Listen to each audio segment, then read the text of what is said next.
C'est un webinaire qui est organisé par le Greta Grand Littoral, qui est donc un centre de formation très connu qui propose pour des entreprises notamment des formations dans un certain nombre de domaines, y compris dans le domaine numérique.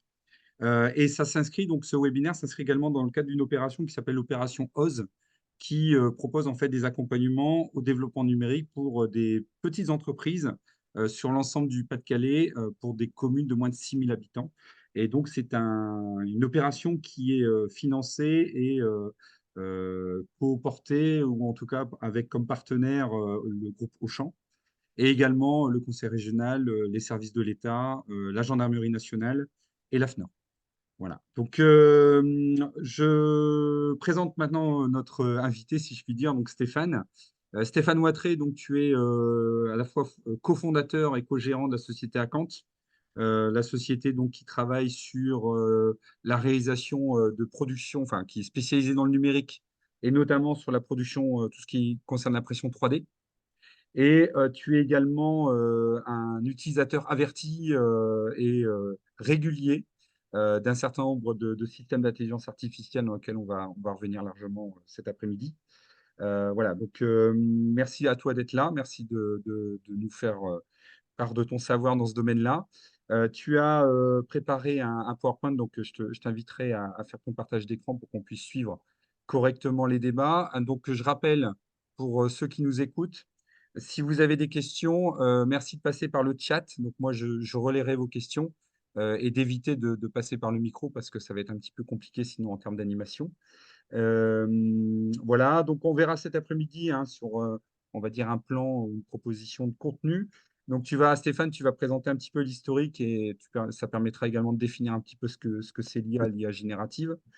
Tu présenteras également le mode de fonctionnement de l'intelligence artificielle, puisque au final, on n'a pas forcément tous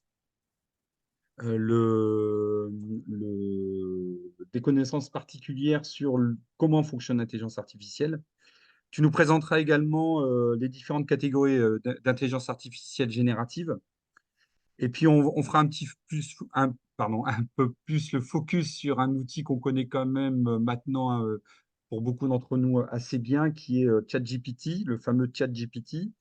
Tu verras, tu nous présenteras des cas d'utilisation de ChatGPT, comment est-ce qu'on peut avoir des bonnes pratiques sur l'optimisation de son utilisation pour que ChatGPT nous propose des réponses toujours plus pertinentes.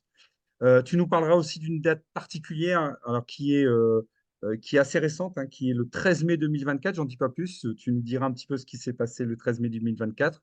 Et puis on finira ce séminaire, pardon, ce webinaire sur des tests en direct, si je puis dire, que tu auras l'occasion de faire. Donc voilà, maintenant je vais te laisser la parole et puis je te laisse dérouler effectivement ta réflexion par rapport à ce sujet. Si je vois qu'il y a des questions qui apparaissent, je t'en ferai part au fur et à mesure. À toi l'honneur. D'accord. Ben, merci Jimmy. Bonjour à toutes et tous. Jimmy a très bien présenté a très bien lancé en fait mon intervention. Donc cet après-midi, ce que je vais vous proposer effectivement, donc c'est de faire un tour d'horizon. Alors, parce que ça va être très très rapide, hein, effectivement, trois quarts d'heure, on est sur quelque chose de très concentré. On va parler donc effectivement d'IA générative. Cette IA, vous avez déjà tous entendu ce mot, hein, intelligence artificielle. J'imagine bien. IA générative, c'est ce qui nous est arrivé il y a 1 an et demi maintenant, hein, 1 an et demi. Donc c'est principalement en fait. Pour être plus précis, en fait, plus précisément, donc c'est le 22 novembre 2022.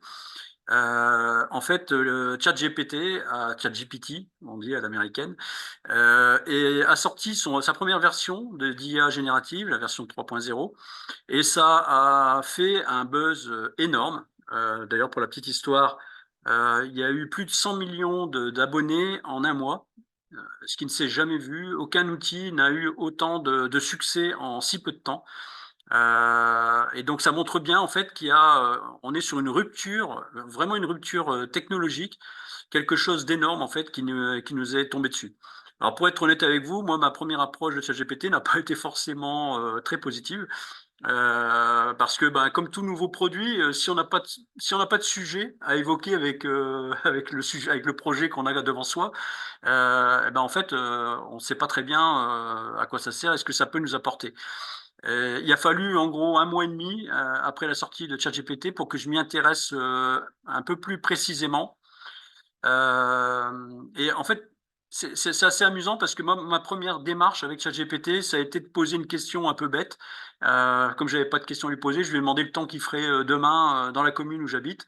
Et puis là, il m'a répondu, bah, écoutez, je ne peux pas vous donner d'informations, ma base s'arrête je crois que c'était à l'époque, septembre 2019 ou 2020.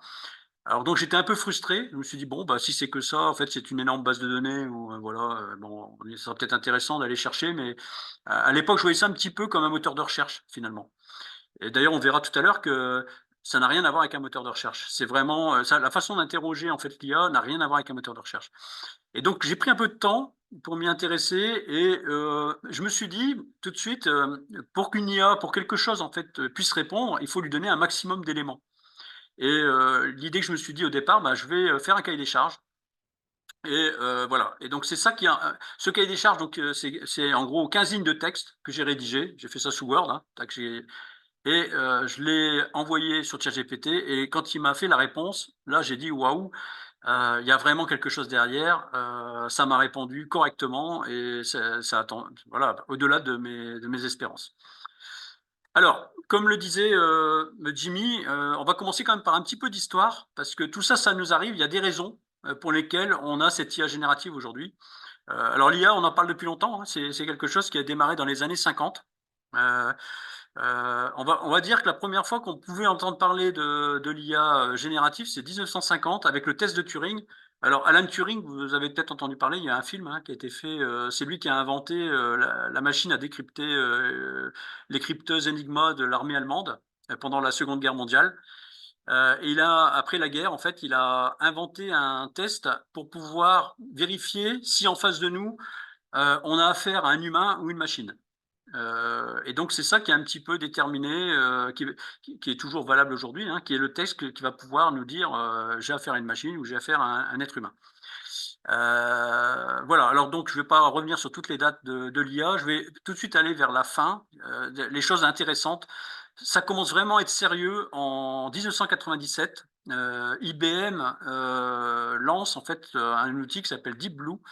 Deep Blue a été le premier outil qui a battu Kasparov en fait aux échecs. Euh, et donc c'est la première fois qu'un ordinateur en fait battait un humain dans un jeu qui est le jeu des échecs. Alors, à ce propos, je vais aussi souligner une chose, c'est parce qu'on a tendance aussi à se dire, bon, ben, on va peut-être être dépassé par l'IA à un moment donné, ça vaudra peut-être plus le coup de faire certaines tâches. Aujourd'hui, il y a toujours des grands tournois d'échecs faits par les humains. C'est-à-dire que aujourd'hui, vous êtes battu à plat de couture par une IA aux échecs. Néanmoins, l'humain, voilà, il continue d'organiser des concours. Alors, c'est entre humains, hein, évidemment, mais je veux dire, un concours entre machines, ça n'aurait aucun sens. Euh, L'IA, ensuite, l'autre déplacement, l'autre, on va dire, date clé, on va dire c'est 2011, parce que ça, c'est des choses que tout le monde a entendu parler, j'imagine. Siri. Alors, Siri, c'est l'outil d'IA que Apple a mis dans ses iPhones en 2011. Et donc, pour vous simplifier, pour ceux qui ne connaissent pas, c'est en gros, donc on discute avec son smartphone et on a des résultats, soit d'informations ou des choses très spécifiques, en fait, qui sont envoyées par le serveur Siri au travers de l'iPhone. 2014, alors là, on commence à approcher avec des choses vraiment de plus en plus sérieuses. 2014, c'est Google DeepMind. Alors, je sais que assez peu de gens connaissent, mais en fait, Google, grâce à cette IA, a battu le joueur numéro 1 au monde au jeu de Go. Le jeu de Go, c'est un des jeux les plus compliqués au monde. En fait, alors pour ceux qui ne savent pas, parce que je ne connaissais pas bien non plus, par contre, je savais à quoi ça ressemblait. C'est une espèce de grille, un tableau de 25 sur 25 cases, avec des pions noirs et blancs qui se tournent alternativement. Je ne connais pas bien les règles, hein, mais c'est un jeu très compliqué. Et en fait, ce qui a été particulier à ce moment-là, c'est que l'IA a battu en fait un humain parce qu'elle a appliqué une stratégie qui n'était pas connue jusque dès lors. C'était retransmis à la télé. Alors tout le monde, enfin, les spécialistes de ce jeu ont vu jouer DeepMind. Il a été joué dans une partie du tableau, ce que personne n'avait compris. Ils ont dit, bah attends, il est en train de merder, là, il fait n'importe quoi. Et en fait, c'est ça. Il a mis en place une tactique que personne ne connaissait et qui a permis en fait de battre le numéro 1 mondial de jeu de Go. Voilà pour la petite histoire. En 2016, c'est la création d'OpenAI. Alors OpenAI, c'est la société qui a créé ChatGPT. Donc ils ont démarré, vous savez, vous voyez que c'est assez récent. Ils ont démarré en 2016 et ils se sont appuyés pour leur entreprise sur une invention, c'est un paradoxe, hein, mais c'est comme ça, sur une invention de Google qui a inventé le concept de l'IA qu'on a aujourd'hui hein, dans ChatGPT. Et c'est le T d'ailleurs de GPT. Quand on dit GPT, là c'est la dernière lettre. C'est une technologie qui s'appelle Transformer.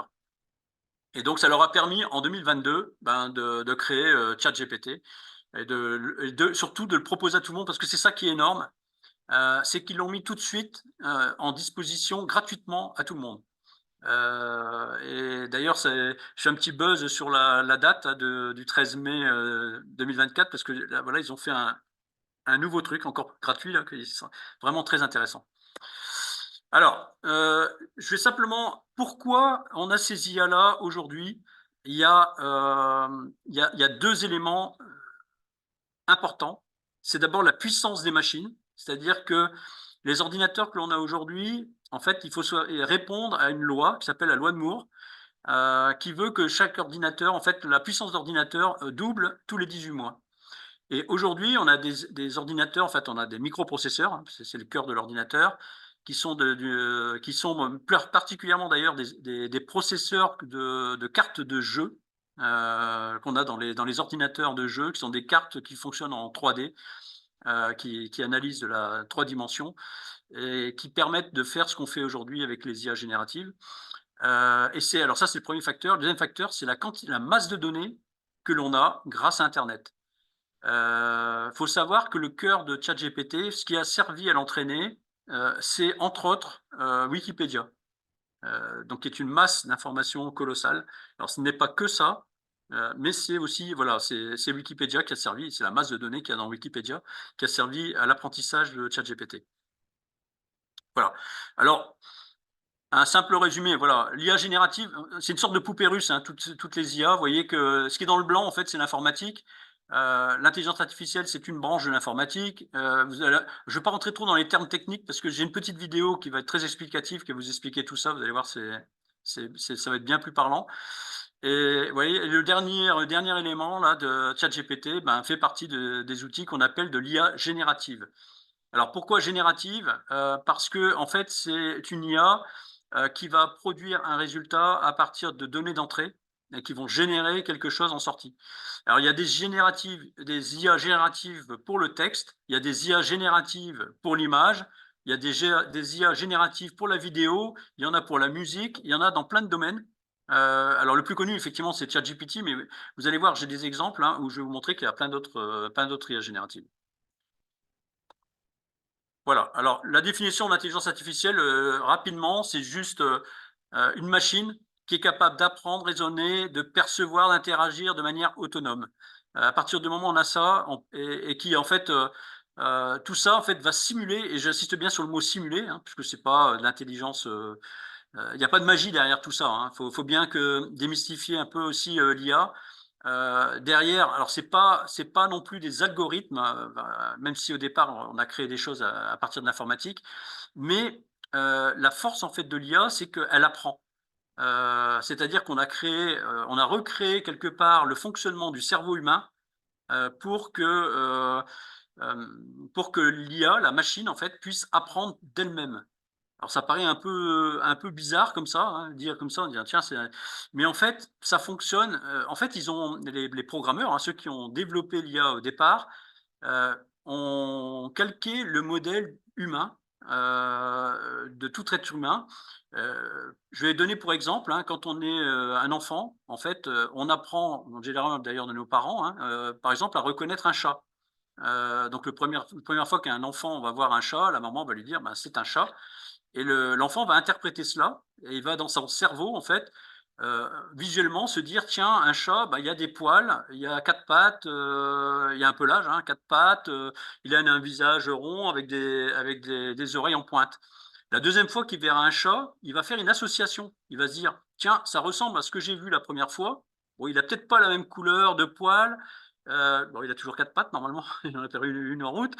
Et donc, par association, dans son cerveau, il va se dire, c'est un chat. Et on a tous fonctionné comme ça, c'est-à-dire qu'on a associé comme ça les objets et on a appris en fait par association de choses que l'on a vues. Donc alors dans le cerveau humain, ça marche très très vite, hein. Bon, un enfant, je pense que la deuxième fois qu'il voit quelque chose qui ressemble à un chat, il a tout de suite perçu que c'était un chat. Il faut savoir que pour un ordinateur, c'est quand même beaucoup plus compliqué, hein. Il va lui falloir, si on lui met si on veut lui apprendre ce qu'est un chat, on va lui mettre des centaines de milliers d'images de chats dans tous les sens, etc. Des fois avec une patte en moins, etc. Pour qu'il arrive à la fin à reconnaître un chat. Mais comme les ordinateurs sont très puissants, ce que je vous disais tout à l'heure, tout ça, ça va prendre de quelques secondes ou quelques millièmes de secondes pour faire ce genre de choses. Eh ben, sans plus tarder, je vais vous passer une petite vidéo que j'ai trouvée en fait sur YouTube d'un YouTuber, vous verrez, qui explique plutôt très bien, je trouve, hein, à mon sens, tout ça. Il va vous parler d'ailleurs des LLM parce que en ChatGPT, ce qu'on appelle un LLM. Un LLM, c'est quoi? C'est un Large Language Model, parce que ça s'appuie sur le langage. Je lance.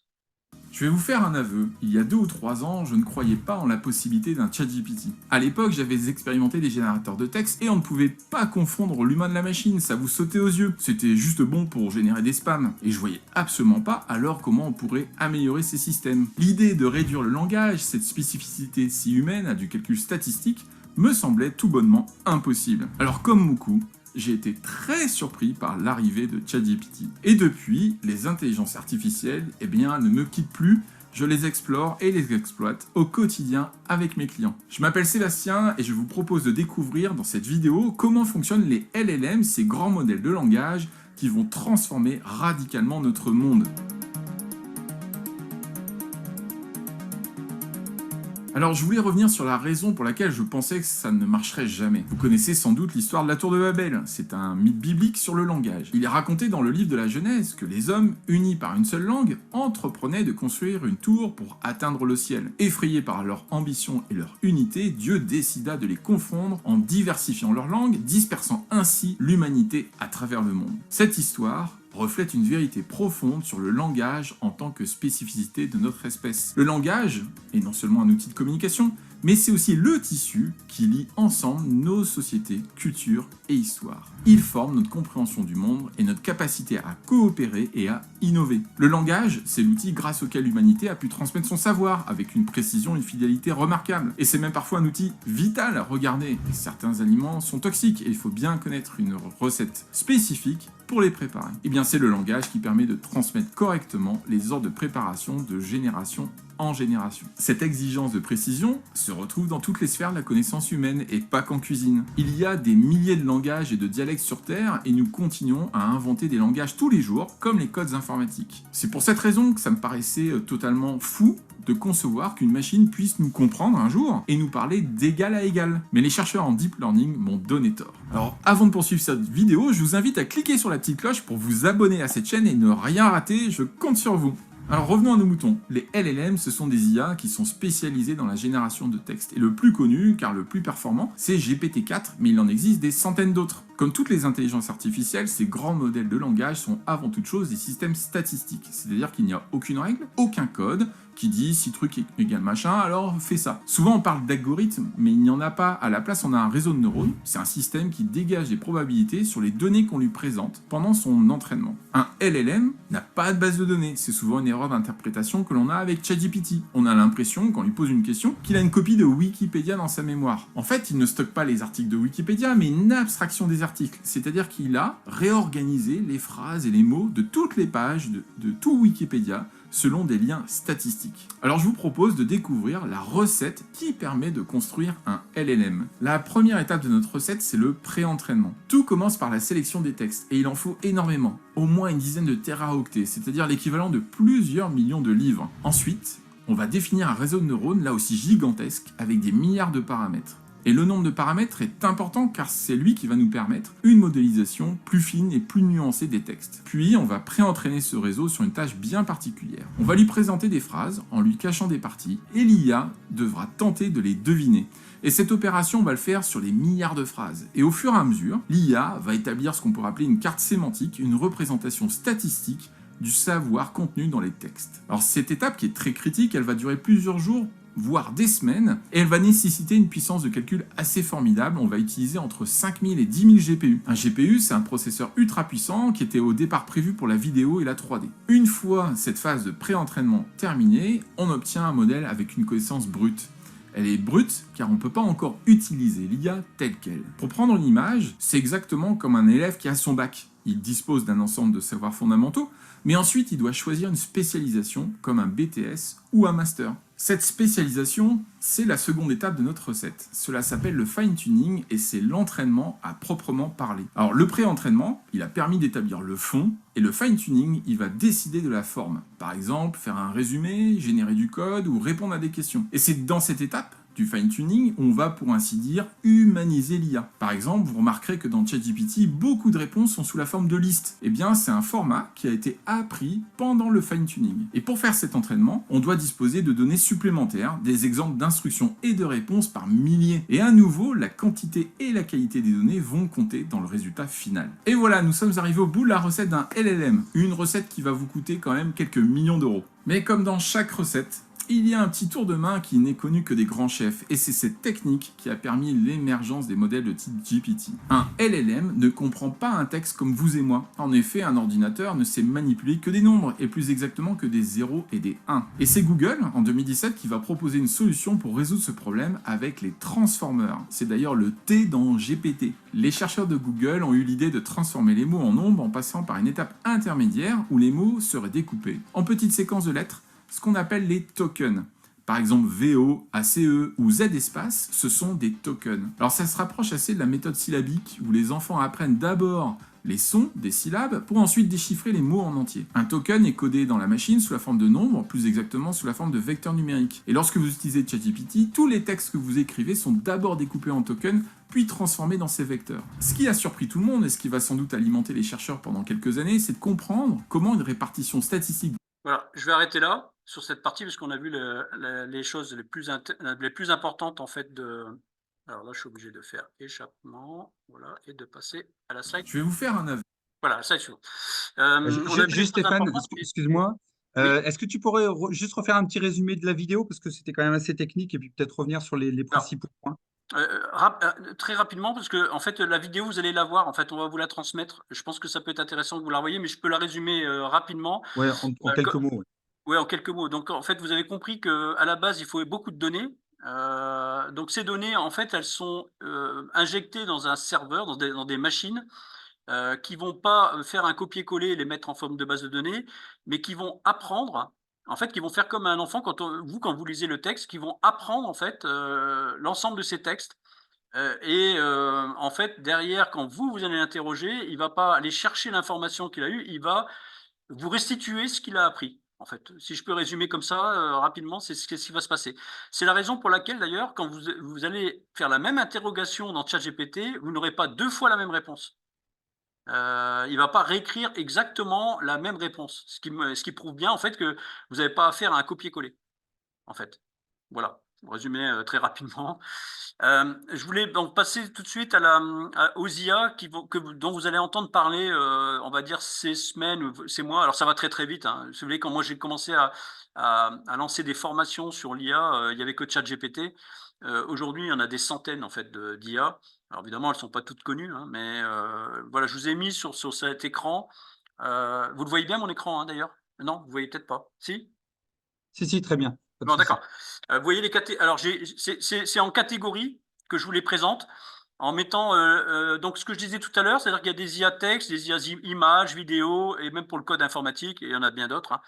Hein. Dans le texte, il faut connaître ChatGPT, il faut connaître Copilot. Copilot, en fait, c'est Microsoft. Sachant que derrière Copilot, en gros, c'est ChatGPT, hein, parce que Microsoft possède 49% de la société OpenAI. Ensuite, il y a Google, Google qui s'est réveillé, hein, qui a pris une claque quand même en fin 2022, puisque quelque part, ceux qui utilisent de manière intensive les IA génératives utilisent de moins en moins les moteurs de recherche, ce qui est mon cas, hein. J'utilise de moins en moins les moteurs de recherche. Et quand j'ai besoin d'utiliser un moteur de recherche, maintenant j'utilise Perplexity, qui est le dernier, que je vous invite à avoir aussi, parce que en fait, c'est un truc un peu incroyable. C'est un outil d'IA qui va aller lancer votre recherche dans Google et qui va vous faire une synthèse de résultats. Et il va vous y mettre de l'IA en plus parce qu'il va vous travailler le résultat de manière à ce qu'il soit pertinent. Donc ça vous évite d'avoir la publicité de Google, et de ne pas avoir des résultats qui soient pertinents en allant directement dans Google. En utilisant Perplexity, il va se concentrer sur votre demande. Donc voilà, rapidement. Alors vous avez des IA pour l'image. Il y a, le plus connu, c'est Midjourney, et vous avez DALL-E. Et DALL-E, en fait, fait partie d'OpenAI, et ça appartient, enfin, c'est dans le même environnement que ChatGPT. D'accord. Voilà, Quand vous en tu avez dis, pour la Stéphane, excuse-moi, je te coupe, quand tu dis une IA sur l'image, en gros, hein, pour résumer, et tu me corriges si je me trompe, je vais demander à, par exemple, Midjourney, fais-moi un dessin, je sais pas moi, de la ville de Boulogne-sur-Mer, mais qui aurait pu être fait par Van Gogh, je dis n'importe quoi, il va te proposer une image. C'est exactement ça. C'est-à-dire que tu vas écrire un texte, ce qu'on appelle un prompt. Je vais expliquer après, hein. Et donc ce prompt, en fait, va servir à l'IA pour répondre à ta question. Alors, il y en a une qui est assez extraordinaire, qui est sortie il y a quelques mois, et qui s'appelle Sora, et qui est une IA vidéo. J'aurais pu l'ajouter là, dans la liste, mais comme ça évolue très vite, je ne l'ai pas encore mis à jour. Et Sora, vous faites un texte, donc vous rédigez un prompt, et en fait, l'IA vous produit une vidéo à partir du texte. Donc ça va loin, hein, parce que là, les exemples que vous pourrez voir, en fait, en tapant Sora, S-E-R-A, hein, sur Internet, vous verrez, en fait, vous avez des vidéos d'une minute, rien qu'en ayant tapé une petite phrase. Je C'est continue. ce genre d'IA, corrige-moi également si je me trompe, qui ont un peu défrayé la chronique parce qu'on voyait passer sur des réseaux sociaux des fausses vidéos de Macron, par exemple, qui annonçaient des mauvaises informations. C'est ce genre de choses? Oui, c'est D'accord. exactement ça. C'est D'accord. exactement ça. Ça fait une des problématiques de l'IA, hein, qu'on verra sur les deepfakes notamment. Bon, je vous disais, voilà, je vous ai mis les IA les plus connus. Vous voyez qu'il y en a plein, mais ça, c'était simplement novembre, hein. C'était mon petit camembert là, de novembre de l'année dernière. Depuis, je suis sûr qu'on pourrait le doubler, hein. Voilà, on va faire un focus sur ChatGPT. Excuse-moi, ChatGPT, Stéphane, je te coupe. oui. C'est mon rôle, hein, excuse-moi. Oui, oui, oui, Il y oui, a, non, il y a Séverine qui demande si les IA que tu as présentées, alors pas sur le rond, hein, parce qu'il y en a beaucoup, mais oui, celle d'avant. la slide juste avant, est-ce qu'elles sont gratuites généralement ou est-ce qu'il faut payer quelque chose? Alors, tout le monde a copié le modèle quelque part de ChatGPT, c'est-à-dire qu'il y a toujours une version gratuite pour appâter le client, Oui, c'est un business model, oui. normal, c'est un business, hein, de toute façon, et la version payante, elle, va offrir plus de fonctionnalités. C'est ça qui va être la grande différence. D'accord. Euh, et donc elles font tous un peu sur le même principe. Même les vidéos, hein, il y a Agen, hein, qui est une IA vidéo. Ben, vous avez quelques secondes de vidéo que vous pouvez réaliser avec cette IA. Il faut D'accord. payer derrière pour avoir des secondes en plus pour travailler. Et d'ailleurs, à ce propos, ce que vous voyez, j'ai fait exprès d'ailleurs de le laisser. Je ne sais pas si vous voyez sur mon PowerPoint, tout en bas à droite, il y a marqué Made with Gamma. C'est une IA. Je me suis servi d'une IA en fait pour fabriquer ce PowerPoint. Euh, et donc, c'est pareil, c'est le même modèle, hein. Vous avez une version gratuite, hein, qui permet de créer vos slides. Et bon, il va faire tout l'habillage graphique, etc. Enfin, c'est lui qui va se charger de tout ça, voire même des contenus, hein. J'espère qu'il n'y a pas trop d'étudiants qui nous écoutent cet après-midi. Ouais, c'est assez puissant comme truc. Alors, on va juste expliquer qu'est-ce qu'on peut faire avec ChatGPT. Quelles sont les utilisations? Et d'ailleurs, bon, parce on est très court en temps, mais expliquer aussi pourquoi moi je l'utilise en tant que chef d'entreprise d'une toute petite entreprise. C'est parce que ça va m'assister. Et j'aime bien ce mot-là. En fait, l'IA, en fait, comme ChatGPT, pour moi, je le vois comme un assistant dans plein de domaines. Alors, moi, ça peut m'aider dans les ventes. J'ai utilisé ChatGPT pour me créer, par exemple, des posts sur LinkedIn, pour me créer une publicité sur Facebook. On va utiliser cet outil-là pour nous aider à créer le contenu, à avoir des phrases qui sortent de l'ordinaire, qui sont marketés, qui sont vraiment prévus pour le marketing, ce que je ne sais pas faire. Moi, je ne suis pas un spécialiste du marketing. Dans le service client, moi, j'utilise ChatGPT quasiment au quotidien pour répondre à des avis clients, à des demandes clients de services après-vente. Et ça, c'est important pour nous parce que on vend un peu sur Amazon et quand on est vendeur sur Amazon, il faut faire très attention parce qu'on peut se faire virer, en gros, on peut se faire sermonner rapidement par Amazon parce que sur Amazon, vous l'avez peut-être remarqué si vous êtes acheteur, hein, le consommateur est vraiment très très protégé, c'est-à-dire que très écouté et c'est toujours l'acheteur qui a raison. Donc, nous, en tant que vendeur, il faut qu'on fasse très attention à la façon dont on répond aux gens. Et j'utilise justement un service qui est très bien fait, puisqu'il va répondre de manière, il va arrondir les angles, si vous voulez. Parce que moi, je ne sais pas bien faire, hein. J'ai plutôt un profil technique. Manier la langue française et s'arranger pour que la personne qui a un motif d'insatisfaction, et même si elle a tort, eh ben, il faut mettre les mots qui vont bien pour pouvoir ne pas se retrouver dans la difficulté avec l'acheteur. Voilà à quoi ça me sert. La formation, ben, avec cet outil, finalement, on va pouvoir se former à plein de choses. Et donc, par exemple, dans les entreprises, ça pourra servir aux nouveaux arrivants. Parce que maintenant, on a des sociétés où les gens qui partent à la retraite ne sont pas souvent utilisés pour former les arrivants. Et ben, avec cet outil-là, ça va permettre de former aussi les arrivants dans une entreprise sur des technologies qu'utilise l'entreprise. Dans les traductions, alors ça, c'est quelque chose que j'ai beaucoup utilisé, moi aussi, chez Acant. Nous, on a des notices en fait sur nos produits qui sont en anglais. Donc, on les fait en français et en anglais. Et quand on fait des modifications sur nos produits, ben, il faut adapter la langue. Et bon, j'utilise ChatGPT. Alors, vous allez me dire, ouais, ben, moi, je peux faire ça aussi avec Google Trad. Bon, tout le monde sait qu'avec Google Trad, les traductions sont quand même pas très, très bonnes. Alors, pourquoi ça marche bien avec l'IA? C'est que l'IA, elle est en capacité de comprendre le contexte de notre document. C'est-à-dire que si je fais un document technique, je vais l'expliquer à l'IA. Voilà, je fais une notice sur les capots d'imprimante 3D, donc il va savoir qu'il est sur le sujet de l'impression 3D, et donc il va se traduire avec les mots en anglais qui vont être appliqués à mon domaine d'activité. Et donc c'est pour ça que ça fonctionne très très bien. Et ensuite, là où c'est intéressant l'IA générative, c'est aussi dans l'analyse de données parce qu'avec une IA, on est en capacité de lui fournir des fichiers et l'IA va être capable de vous aider sur ces fichiers.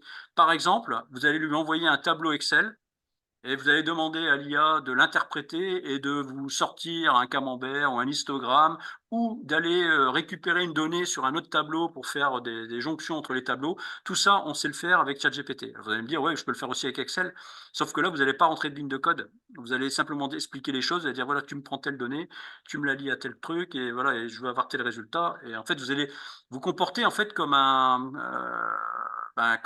maître d'ouvrage hein, avec ses sous-traitants et qui va lui dire, voilà, il faut que tu me fasses ça, comme ça, comme ça, comme ça. Voilà. Alors, Alors, la juste, formation que je... ouais, juste deux petites remarques, Stéphane, avant que tu commences effectivement à donner l'information sur ce qui s'est passé le 13 mai. Il y a Hassan demande si toutes les IA que tu as présentées tout à l'heure, est-ce qu'elles utilisent toutes le ChatGPT? Est-ce qu'il y a toujours ChatGPT ou Non, le moteur de ChatGPT qui est non, derrière? non, non, non. Non, non, en fait, il y a une vraie... en fait, Concurrence? depuis que... Oui, il y a une vraie concurrence. Depuis que ChatGPT a été créé, il y a plein de LLM, de modèles de langage qui se sont développés derrière. Alors, les plus représentatifs, il n'y en a pas non plus des millions, c'est-à-dire les cœurs en fait des LLM. Il y a GPT, ensuite il y a bien sûr Google, il y a Meta. Meta, c'est Facebook, en fait, c'est la société mère de Facebook qui a créé en fait un LLM. Voilà, il y en a quelques-uns comme ça. Et après, vous avez plein de sociétés qui reprennent ces LLM et qui sont souvent en open source, c'est-à-dire qu'ils sont gratuits à la base. Mhm. Sauf que c'est des gros fichiers, il faut savoir comment les manipuler, hein, c'est des choses très techniques. Et donc, notamment, pour la petite histoire, il y a une société française qui s'appelle Mistral, Mhm. qui est une société qui a été créée il y a 1 an, c'est-à-dire elle a été créée fin avril 2023. Et en fin d'année 2023, ils sont passés de start-up à ce qu'on appelle une licorne, c'est-à-dire que c'est une société qui a été valorisée à 2 milliards de dollars en quelques mois. C'est jamais arrivé, hein. Enfin, c'est très très peu arrivé, je crois pas qu'il y ait de souvenirs. Et donc, ça veut dire aussi que voilà, les Français sont en pointe aussi sur ces sujets-là et sont en capacité, comme souvent, les Français sont quand même de bons ingénieurs et de bons techniciens. Donc, ils ont créé quelque chose qui est assez incroyable. Ok. Je ne sais pas si ça répond à la question, Moi, mais je laisserai Hassan reposter un message si jamais effectivement il voulait aller un petit peu plus loin. Il y a aussi Joanne Martin donc, qui précisait que l'abonnement ChatGPT était environ de 20 euros par mois et que la version payante permettait quand même d'aller beaucoup plus loin que la version gratuite. alors, Alors, c'est peut-être un peu moins vrai par rapport à ce que tu vas nous dire dans voilà. 2 minutes. Ouais, alors, c'était vrai jusqu'au 13 mai. Le 13 mai, en fait, OpenAI a fait une énorme annonce. Ils ont lancé un nouveau modèle, le modèle le plus performant de ChatGPT, c'était GPT-4. Et ils ont sorti, en fait, le 13 mai, GPT-4o. Alors, le petit O, il est significatif, ça veut dire omnimodal. C'est-à-dire qu'ils ont sorti déjà un modèle qui est beaucoup plus puissant que GPT-4. Il est omnimodal et surtout, cerise sur le gâteau, il est proposé à tous en mode gratuit comme payant. Alors évidemment, il y a quand même une petite différence. Vous voyez, j'ai listé, hein. Donc dans le modèle depuis le 13 mai, vous avez toujours l'ancien qui est toujours là, hein, le 3.5, la version 3.5 qui est en illimité. Par contre, vous avez en accès limité, mais c'est quand même déjà pas mal pour pouvoir faire plein de choses. Vous allez pouvoir utiliser ce fameux nouveau modèle. Alors, omnimodal, pourquoi? C'est parce qu'il est doté de tous les sens, enfin de tous les sens. Il est capable de voir, donc il est capable de voir un fichier, d'analyser en fait une image, par exemple. Il est capable de parler aussi. Je vous invite aussi, si vous voulez l'installer, puisque c'est gratuit, hein, installez-le aussi sur vos smartphones. Comme ça, sur smartphone, je vais vous faire un exemple tout à l'heure. On peut lui parler en fait. On peut s'adresser à lui verbalement. C'est-à-dire que si vous voulez pas prendre du temps à écrire, vous pouvez lui parler et il va vous répondre vocalement.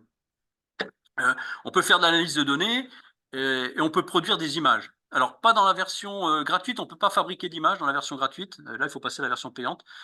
Mais bon, vu tout ce que je vous ai mis là, par rapport à ce que ça faisait avant, il y a vraiment un gain qui est énorme. Et je dirais même qu'il y a un élément, s'il fallait vraiment prendre ChatGPT, c'est pour le dernier que j'ai affiché, qui est l'accès aux GPTs. Alors, ils l'ont renommé, maintenant c'est les GPT. Alors, les GPT, c'est quoi? C'est un morceau de ChatGPT entraîné à une tâche particulière. Je m'explique.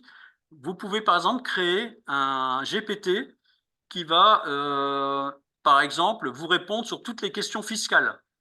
Et il sera spécialisé là-dedans, il ne fera que ça, il sera au top sur un sujet particulier.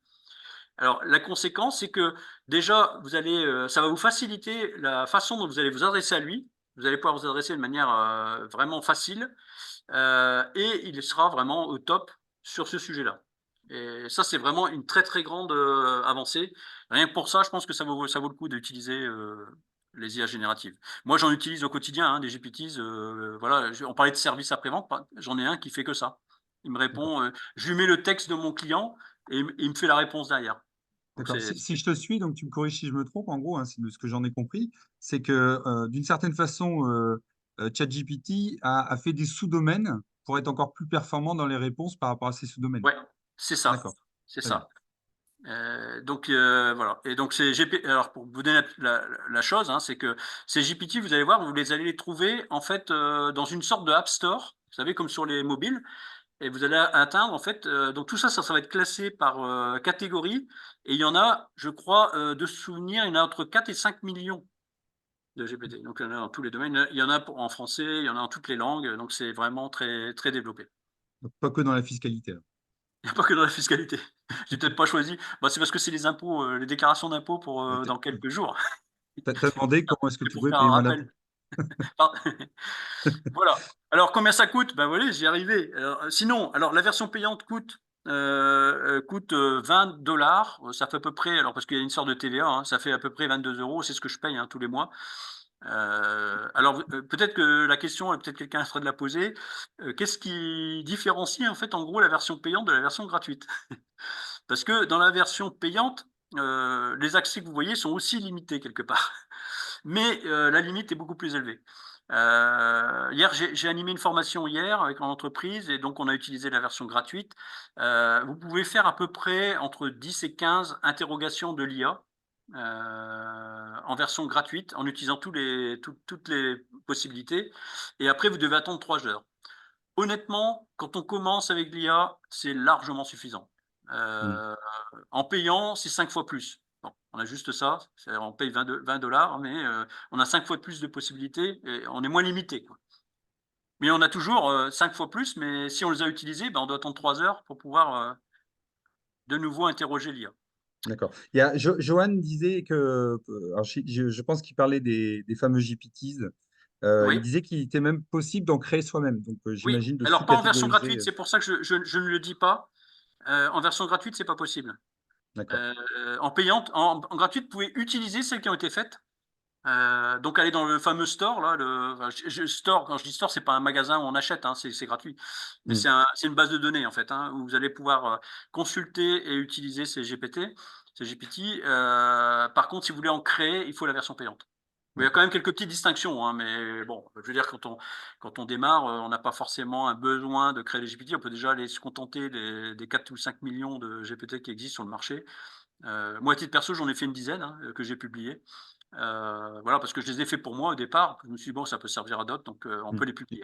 Ouais. Il y a une logique de communauté quand même derrière. Ouais, derrière, c'est ça.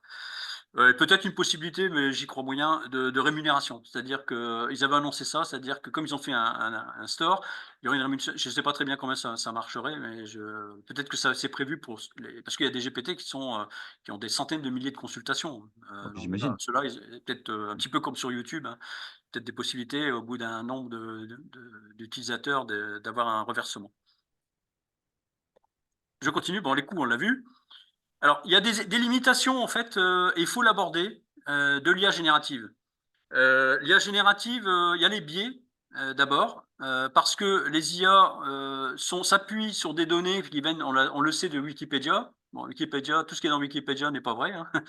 Ça se saurait. Il y a des erreurs, etc. Et les biais, ben, il y a les biais souvent liés, par exemple, on sait que c'est américain, par exemple, hein, Mm. ChatGPT, et donc il y a des orientations qui peuvent être liées déjà à des pratiques qui ne sont pas des pratiques de la France ou de l'Europe. Donc déjà, ça c'est une forte. Il peut y avoir aussi des biais éthiques ou ethniques même, pardon, des biais ethniques, hein, ça arrive aussi, hein, dans les IA, donc il faut être attentif à ce genre de choses. Il y a ce qu'on appelle les hallucinations. Ça, c'est un mot que vous entendrez souvent dans les IA, parce que les IA tels que ChatGPT ont du mal à vous répondre négativement. C'est-à-dire que rarement, voire jamais, l'IA vous dira qu'elle ne sait pas. Et plutôt que vous dire qu'elle ne sait pas, elle va inventer quelque chose. Mm. Et bon, alors, ça va se corriger, hein, au fil du temps. Il y a des hallucinations, il y en a de moins en moins. Il y en avait beaucoup au départ. Ça tend à se corriger, mais il faut faire attention aux Mm. hallucinations. Et moi, je préconise une chose, c'est-à-dire de ne pas trop s'aventurer sur des sujets qu'on ne connaît pas du tout. C'est-à-dire de ne pas forcément s'appuyer sur les résultats d'une IA sur un sujet que vous ne maîtrisez pas. Parce qu'il y a vraiment un risque. Il y a un risque, en fait, que l'information que vous allez prendre n'est pas bonne. Et donc, voilà. On le voit parce que quand on maîtrise très bien un sujet, souvent d'ailleurs, hein, les experts d'un domaine trouvent que l'IA n'est pas terrible. On va trouver que les résultats sont un peu moyens. Euh, voilà. Mais par contre, pour ceux qui sont qui ont un niveau bas ou moyen, ça leur permet de progresser. D'accord. Voilà, donc il faut prendre ça quand même en ligne de compte. Donc, D'ailleurs, vous verrez ça quand vous connectez. sous-entend, excuse-moi Stéphane, ça sous-entend que quand on produit quelque chose, ça nécessite quand même derrière l'intervention humaine pour corriger. Ouais. Comme je le Alors, dis parfois à mes étudiants, l'IA est comme alors je ne sais plus qui disait ça à propos de l'argent, l'IA est un bon esclave, mais un mauvais maître. Qu'il faut rester, ouais. il faut garder la maîtrise en fait Pour de ce l'instant, qui. faut garder la. Alors, je dis toujours pour l'instant parce que ça évolue aussi. Ce qui marche pas bien maintenant, peut-être dans 6 mois ou dans 3 mois, ça marchera mieux. Donc voilà, c'est ça aussi. Il faut pas être négatif par rapport à l'IA en se disant oui, c'est nul, ça m'apporte rien. Ça évolue vraiment très très vite. Hmm. Et souvent, quand les gens disent oui, c'est nul, ça m'a mal répondu, c'est souvent parce qu'ils l'ont mal interrogé en fait. Il y a ça D'accord. aussi. Voilà. D'ailleurs, on va y arriver peut-être pour avancer parce que sinon, on va déborder. Pour se connecter, alors bon, c'est facile, hein, vous allez sur le site, vous allez sur Google, hein, vous cherchez ChatGPT, mettez le mot-clé OpenAI, ce qui est le fabricant, parce qu'il y a aussi des petits malins qui créent des sites pirates, etc. Vous allez avoir des logos qui ne ressemblent pas à celui de ChatGPT. Il vaut mieux taper ChatGPT espace OpenAI, qui est le nom de la société, pour être sûr de tomber sur le bon. Un conseil. Ça se présente comme ça, ChatGPT. Je vais l'ouvrir après en live, hein. Il y a 3 zones à connaître et 3 zones sur lesquelles je vais attirer votre attention cet après-midi. Donc, vous voyez que c'est assez sobre, hein. C'est un petit peu comme un moteur de recherche, hein. Il y a pas beaucoup de choses. Par contre, il y a des choses importantes. Sur la gauche, vous allez avoir les discussions que vous allez avoir avec ChatGPT.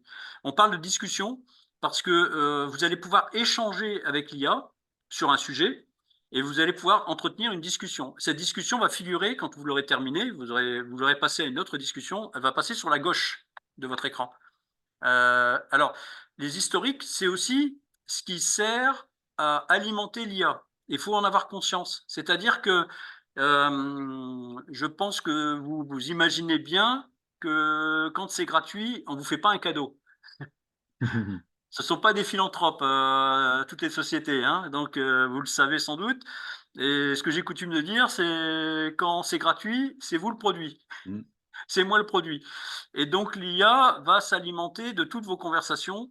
Et vous aurez même beau les supprimer de la gauche, à partir du moment où vous avez entretenu une conversation avec l'IA, l'IA va le garder en mémoire et ça va, voilà, c'est pas quelque chose que vous pouvez supprimer. Il n'y a pas le droit à l'erreur. Il faut le savoir qu'à partir du moment où vous avez diffusé une information confidentielle, eh ben, c'est trop tard.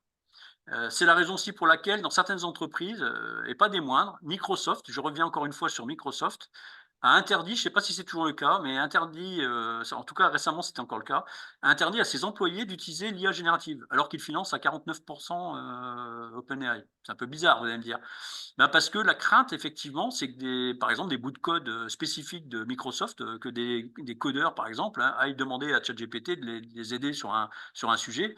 Ben, ChatGPT, en même temps, va prendre peut-être des informations qui vont servir après à d'autres. Donc voilà, méfiance.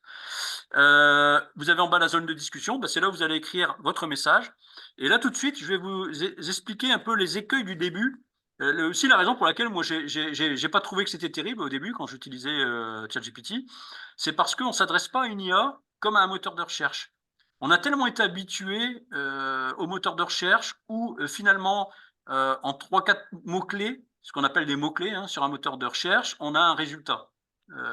Généralement, d'ailleurs, dans les résultats, il faut que les mots que vous avez tapés figurent. Parce qu'en fait, là, on va chercher dans une base de données, hein, dans un moteur de recherche, et on va vous remonter toutes les pages dans lesquelles les mots que vous avez tapés figurent. Dans l'IA, c'est pas du tout comme ça que ça fonctionne. On va parler d'ailleurs de prompt plutôt que de mots-clés. Et ça va être un petit peu déroutant au départ, parce que quand on va s'adresser à l'IA, on va construire des phrases complètes. Sujet, verbe, complément d'objet direct, hein, comme on a appris à l'école. Et ce qui va être un peu frustrant, c'est qu'on va peut-être passer beaucoup plus de temps à écrire.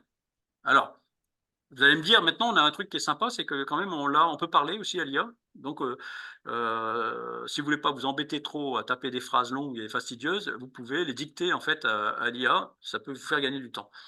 Mais voilà, c'est vraiment un revers, hein. Et l'autre chose qui va être très intéressante avec l'IA, c'est que vous n'êtes pas obligé de citer le mot qui doit être présent dans le résultat. Vous savez, quand dans un moteur de recherche, ben, si vous mettez pas le bon mot, vous n'aurez pas, Google va pas vous mettre des synonymes du mot, etc. Là, dans l'IA, si vous connaissez pas très bien le terme, c'est vous qui tournez autour du pot, et en fait, l'IA va se débrouiller et va arriver à trouver le bon mot. J'en profite pour dire des choses. C'est un outil qui est superbe aussi pour les gens qui sont dyslexiques, qui ont des problèmes d'orthographe, qui relisent pas, comme moi. Moi, je tape des choses, souvent j'ai du mal à me relire, hein. Déjà, c'est long, donc on tape et je relis pas. Des fois, on a des inversions de mots, des fautes d'orthographe et tout ça. C'est pas grave. L'IA va se débrouiller très bien avec tout ça, du moment qu'il y a un petit peu de contenu. C'est là aussi je fais le. C'est-à-dire si vous mettez 3 mots, enfin si vous mettez un sujet vers un complément d'objet direct, ça servira peut-être pas à ce que l'IA vous renseigne bien. Mais si vous commencez à rentrer du texte, ça va bien matcher. Alors le prompt, ben, on l'a expliqué. Alors je vais vous donner une recette. C'est une recette que je vends en formation. Je vous fais un super cadeau. Les IA marchent mieux quand on utilise en fait des astuces. C'est pas Stéphane Watré qui les a inventées, c'est des astuces que tous les spécialistes de l'IA ont découvert à force d'utiliser l'IA. Il y en a qui pratiquent l'IA au quotidien, des centaines de fois dans la journée, etc. Et ils ont découvert qu'il y a des choses qui font que ça marche mieux. Et dans ces 4 ingrédients, il y en a pour moi, enfin ils sont tous importants, hein, mais les 3 premiers sont vraiment essentiels. Le premier, c'est de donner un rôle à l'intelligence artificielle. Il faut en fait, alors pourquoi donner un rôle? Vous allez me dire, ben, l'IA, elle doit tout savoir, elle a toute sa base de données. Le fait d'appliquer un rôle à une intelligence artificielle, ça permet de la focuser, de lui mettre le focus précisément sur la partie d'IA dans laquelle vous avez besoin d'aller chercher l'information. Si vous ne faites pas ça, elle va s'éparpiller et le résultat de la recherche sera moins bon, voire peut-être parfois sera pas bon du tout. Alors, Donc le concrètement, premier, ça peut prendre quel type de phrase? alors c'est des phrases où moi je commence toujours par, alors moi je tutoie. Après chacun fait comme il veut, mais bon, à force d'y avoir un dialogue avec la machine, je la tutoie, donc je vais lui dire tu es un expert en tel domaine. Donc, par exemple, si je reprends les impôts de tout à l'heure, tu es un expert dans la fiscalité française. Voilà, évidemment, n'oubliez pas que l'IA, c'est international, hein. Donc, n'oubliez pas, quand on a des spécificités, d'aller au bout des choses. Mmh. Donc, et alors, pourquoi le mot expert? Pourquoi on met ce superlatif? Enfin, je ne sais pas si c'est un superlatif d'ailleurs, mais C'est pourquoi? qualificatif, ouais. Parce qu'on veut vraiment avoir le meilleur de l'IA sur ce sujet-là. Mmh. Et ça marche mieux si on fait comme ça. Donc, moi, pour le pratiquer, d'ailleurs, j'ai l'exemple de quelqu'un qui doit être en ligne aujourd'hui, hein, qui m'avait fait une expérimentation de l'IA dans le domaine du golf, je pense qu'il va se reconnaître, et qui a pas eu le résultat, qui a eu quand même, en gros, une dizaine d'échanges avec l'IA pour ne finalement pas avoir la bonne information.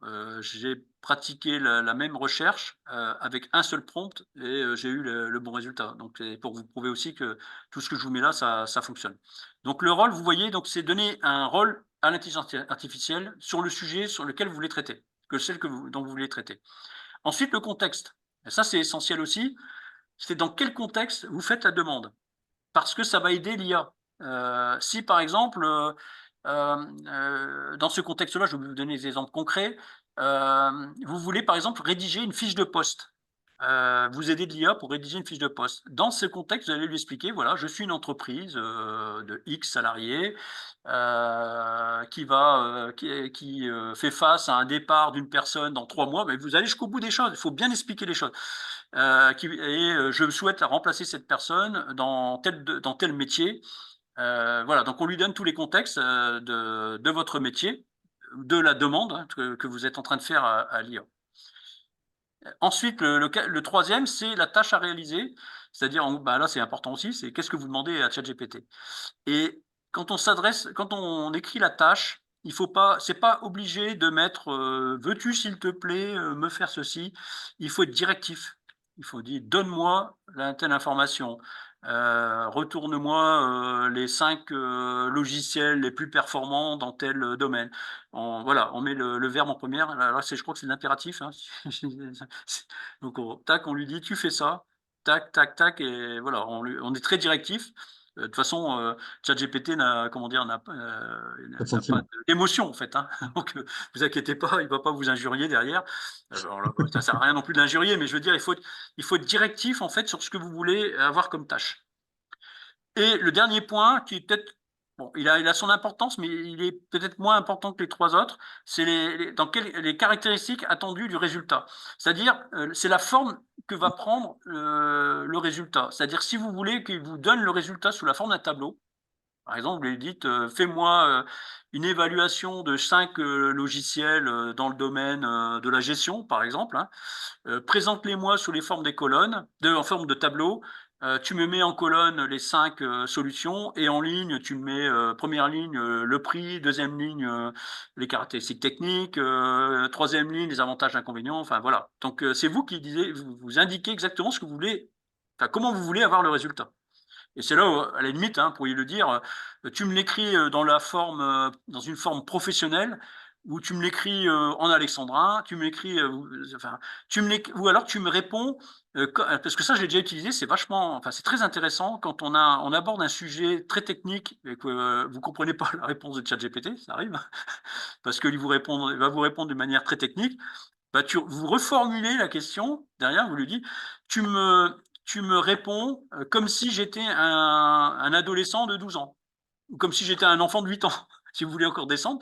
Et vous allez voir, d'ailleurs, c'est rigolo parce qu'il va vous tutoyer à ce moment-là. Parce que de base, ChatGPT vous voit, hein. Mais là, il va commencer à vous tutoyer et puis il va utiliser des mots très simples pour expliquer Mhm. quelque chose. Je continue? Oui, juste Stéphane, je t'alerte sur le temps. On était parti sur 45 minutes, 1 heure. Ça fait 1 heure, donc Bah, je sais, ouais, faut aller j'ai à du mal, hein. l'essentiel. Non, mais c'est tellement intéressant aussi que forcément, Bah mais ouais. bon. Bon, alors je pense que ça va être le dernier élément que je peux pas passer sous le silence, c'est la personnalisation aussi Mm. de ChatGPT. Alors vous verrez en haut à droite, vous avez dans le menu, hein, vous avez votre propre menu avec des paramètres, etc. Mais il y a un élément qui s'appelle personnaliser ChatGPT. Et dans cet élément, vous pouvez, voilà, je vous mets un exemple ici, remplir 2 zones. La première zone, en fait, bah, si je fais un rappel de mes 4 critères de tout à l'heure, en fait, ça va répondre à 2 de ces éléments. Ça va répondre au contexte. Le premier, en fait, c'est le contexte. Le premier que vous allez remplir là. Donc, à la limite, si vous le remplissez bien, vous n'avez plus besoin, quand vous interrogez ChatGPT, de rappeler le contexte. Et le deuxième cadre, c'est pour mettre la façon dont ChatGPT doit répondre. Donc, ça correspond aux caractéristiques. Donc c'est quand même pour moi intéressant de le renseigner. D'ailleurs, il y a des petites bulles d'aide sur la droite qui va vous expliquer comment le remplir. Vous voyez, où êtes-vous basé, que faites-vous, c'est des exemples, hein. Quels sont vos passe-temps, voilà. Enfin, ça dépend dans quel cadre on utilise ChatGPT. Et ça, alors vous pouvez même l'activer, désactiver à volonté. C'est-à-dire qu'il y a des fois, si vous voulez pas qu'il prenne en compte ce contexte-là, bah, vous décochez et comme ça, quand vous l'interrogez, il n'utilisera pas cette partie-là. Donc c'est alors, moi, je vais être honnête avec vous, je ne l'utilise pas. Alors, il y a au moins 2 raisons pour ça.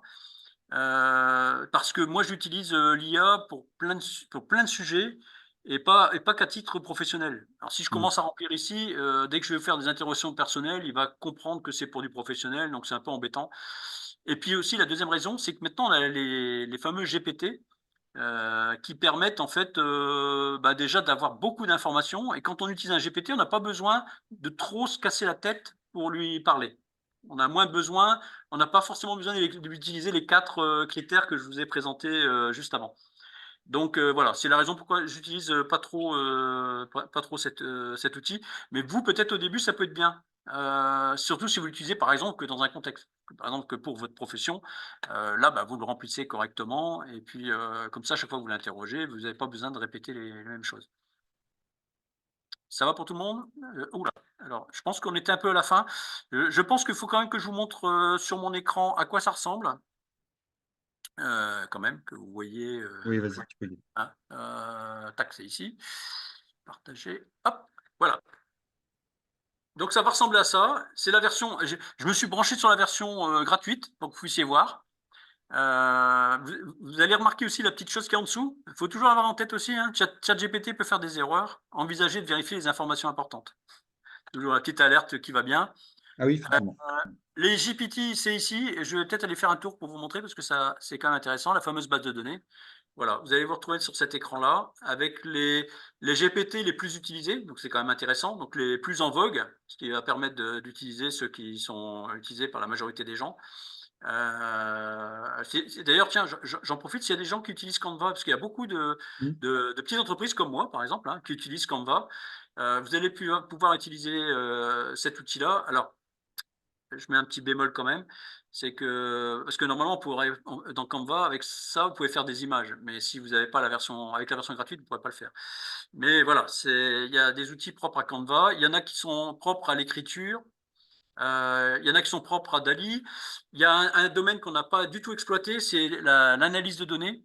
Alors ça, c'est un truc qui est énorme aussi. L'analyse de données va permettre d'utiliser l'intelligence artificielle pour résoudre des problèmes complexes que vous pourriez avoir sur des fichiers, des données.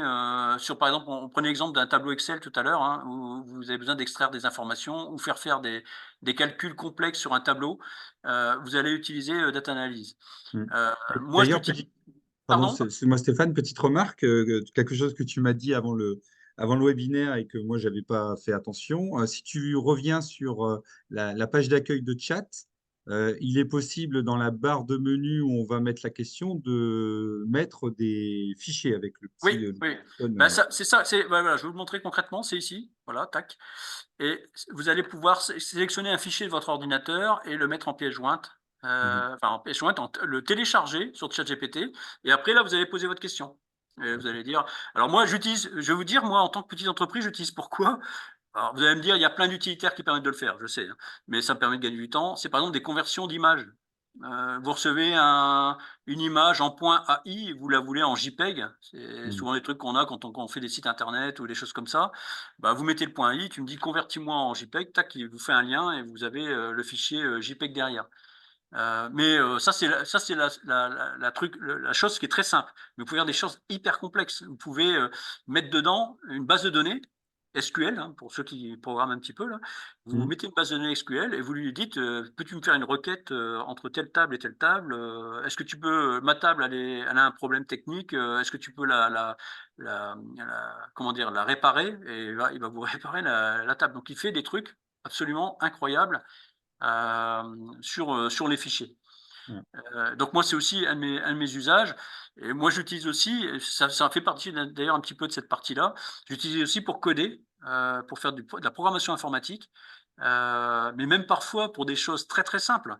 Donc il va me créer un petit logiciel qui va me permettre de résoudre un problème. En fait, Mhm. voilà. Alors je ne vais pas rentrer trop dans la technique parce que je ne vais pas vous embrouiller avec des choses techniques, mais voilà, il va me faire une sorte de petit programme qui va répondre à une attente et que je pourrais réutiliser après derrière, puisque mes conversations, je vous rappelle qu'elles sont gardées hein, ici, donc le jour où je vais pouvoir la réutiliser, je me remets sur la conversation et je lui dis, Mhm. bah, tiens, je te donne telle donnée, et donne-moi le résultat derrière, et tac, il va me donner immédiatement le résultat. Donc c'est Johan précise également que lui, il l'utilise pour faire des synthèses de documents PDF, par exemple. exactement, oui. Alors, d'ailleurs, j'ai un exemple à vous donner aussi sur ce sujet-là. Dans la version payante, alors la version gratuite, vous êtes un petit peu plus limité, mais dans la version payante, on peut lui injecter, donc lui télécharger les documents qui font jusqu'à 500 pages. Et derrière, vous pouvez lui demander toutes sortes de choses. Alors, effectivement, vous pouvez lui demander une synthèse, mais plein d'autres choses. Par exemple, en ce qui me concerne, j'avais pour un client un matériel à mettre en service qui contenait une notice justement de 500 pages. En fait, c'était une imprimante, hein, pas une imprimante 3D, hein, une imprimante industrielle qui possédait son propre langage de programmation. Que ben, si j'avais pas eu ChatGPT, il aurait fallu que j'apprenne à faire fonctionner cette machine. J'aurais fallu comprendre le langage, etc. Là, je lui ai carrément mis en fait le bouquin, la notice, et je lui ai demandé derrière de me faire le programme. C'est-à-dire derrière, je lui ai dit, j'ai besoin de faire une étiquette de telle dimension avec telle et telle donnée dans l'étiquette. J'ai appuyé sur Entrée et j'ai eu mon étiquette. J'ai eu mon programme qui m'a servi à me faire mon étiquette que j'ai pu utiliser dans mon programme informatique. Du coup, au lieu de passer des jours, parce que ça, le temps d'apprendre comment ça marche, ça m'aurait pris 2-3 jours quand même, parce que j'ai pas non plus un truc hyper sophistiqué à faire, mais il aurait quand même fallu que j'apprenne. Là, ça m'a pris 3 quarts d'heure, quoi. Le temps de Mhm. créer le GPT, de tester, de faire des tests, faire quelques allers-retours, mais j'en ai eu pour 3 quarts d'heure. Donc, vous Alors, voyez, tu parlais du temps, il est 15h07, hein, les trois quarts on d'heure va sont peut-être. passés Les trois quarts largement. d'heure sont allègrement passés. Je ne sais pas si tu as peut-être une dernière information à donner avant de conclure.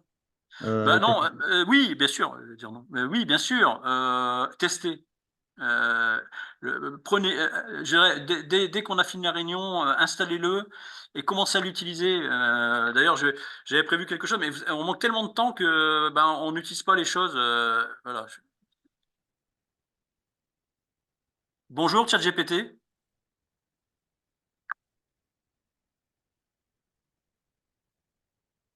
Ouais, il m'a pas- Bonjour à tous, je suis ChatGPT, une intelligence artificielle développée par OpenAI. Je suis ici pour assister votre webinaire et répondre à toutes vos questions.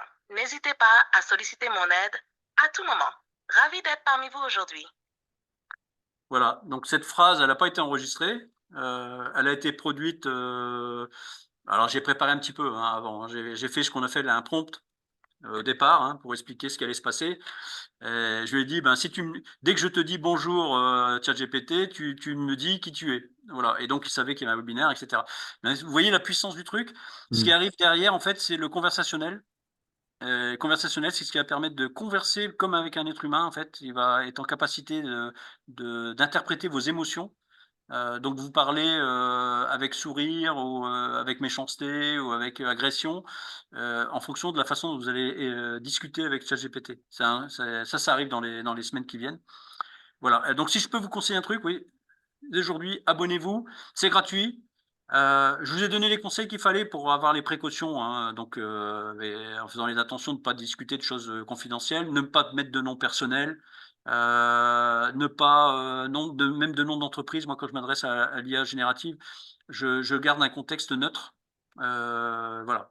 Et si vous faites ça, vous allez voir que c'est un outil qui est vraiment intéressant et qui s'améliore de jour en jour. Ok. Bah, écoute, merci beaucoup Stéphane. Merci à vous tous de nous avoir suivis, d'avoir interagi avec nous. Avant de vous laisser Merci pour pour cette cet présentation après-midi, complète. ah, Effectivement, l'intelligence euh, artificielle conversationnelle offre des possibilités fascinantes. Bon, excusez-moi, j'arrive. ouais, elle est bavarde, notre amie. Ouais, donc je voulais simplement vous informer qu'on aura un prochain webinaire qui a lieu le 28 juin, donc à 14 heures. Donc on va rester sur une logique des webinaires le vendredi à 14 heures.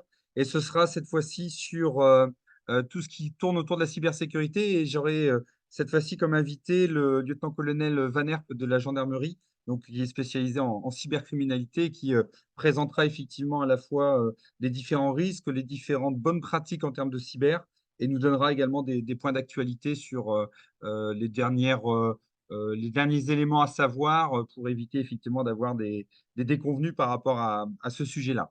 En tout cas, je vous remercie à tous pour votre participation. Et puis, j'espère donc vous revoir le 28-06 pour le prochain webinaire. Bon après-midi à tous et à bientôt.